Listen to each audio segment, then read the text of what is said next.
신도시가 들어서면 도로나 학교, 공원 같은 기반 시설도 함께 들어서죠. 세금으로 이런 기반 시설들을 조성하면 주민들이 이용료를 부담할 필요가 없지만 완공하기까진 시간이 오래 걸린다는 단점이 있습니다. 반면 민자 사업으로 추진하면 공사는 신속하게 진행되지만 거가대교나 마창대교처럼 주민들이 이용료를 내야 합니다. 그런데 창원 외곽에 북면 신도시와 창원 도심을 잇는 지계 남산도로는 이도저도 아닙니다. KBS는 창원 지계 남산 유료도로 문제를 오늘부터 집중 보도합니다. 민자 사업으로 추진됐지만 착공이 9년이나 미뤄진 데다 편도 1,400원에 요금을 내야 하는 상황.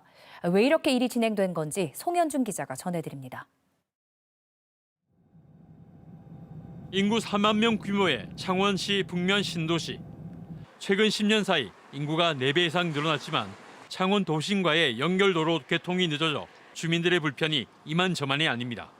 교통에 대한 부분이 가장 크게 지금 영향을 미친다, 이렇게 저희들이 보고 있습니다. 통행료가 1,400원이라는 부분을 언론을 보고 저희 주민들께서는 많이 흥분을 했고, 창원시는 2008년 당시 북면 신도시 조성에 맞춰 민자 사업으로 도심과 연결하는 지계 남산 유료도로 공사를 시작하겠다고 밝혔습니다. 하지만 도로공사 착공이 시작된 것은 2018년. 9년 가까이 공사가 늦춰진 이유는 무엇일까?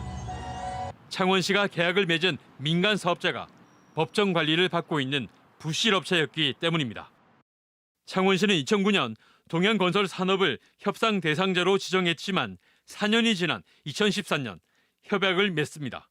하지만 협약을 맺기 전인 2011년부터 동양건설 산업은 자금난으로 법정 관리에 들어가 2012년 매물로 나왔고 2014년 상장 폐지까지 됩니다. 창원시는 2013년 계약 체결 직후 동양건설 산업이 사업이행 보증금조차 납부하지 못하자 이후 3년 동안 4차례나 납부 연장을 해준 겁니다. 계약 해지를 해서 하는 것이 이제 적정한 것인지에 대한 판단을 이렇게 해서 요거는 어떻든 주관상 건설사에 이렇게 조금 연기를 해주는 게 사업의 속도를 내는 것이고. 2016년에야 현대산업개발이 지계 남산 유료도로 사업을 인수해 올 하반기 개통할 예정이지만 더 큰 문제는 요금 책정입니다. 물가 상승률을 자동으로 반영하도록 계약을 맺은 데다 사업자 사정으로 공사가 늦어졌는데도 창원시가 이를 용인하면서 계약 당시 승용차 기준으로 편도 1,100원인 요금이 1,400원으로 올랐기 때문입니다. 민자 사업을 진행하는 단계에서부터 여러 가지 스크린을 통해 가지고 리스크를 최소화할 수 있는 그런 방법을 찾을 때가 되었다고 봅니다. 지계 남산 유료도로 사업을 결정하고 법정 관리 중인 동양건설산업과 계약할 당시 창원시장을 맡았던 박완수 국회의원.